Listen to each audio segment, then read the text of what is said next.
have the Sounds of Sundown series. And like I said, everybody knows about it. We get big crowds every Friday night. You know, we just want to get the community out here and involved, something to do for me. And it's Friday night, you know, we want to give them just a great time. We have a lot more involvement with sponsors, local businesses that come out and sell their things. We want to promote their Murphy businesses just as much as they want to come here.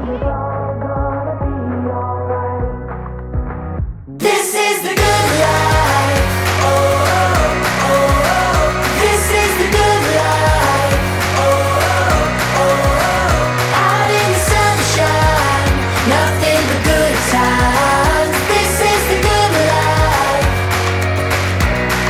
This is the good life. Oh, oh, oh, oh. Oh, oh, oh, oh. Oh, oh, oh, oh. They're having a great time. I knew it was going to be a great crowd.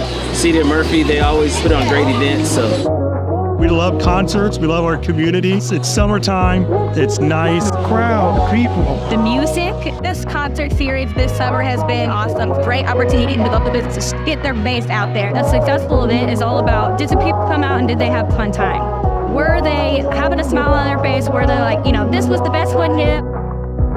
This is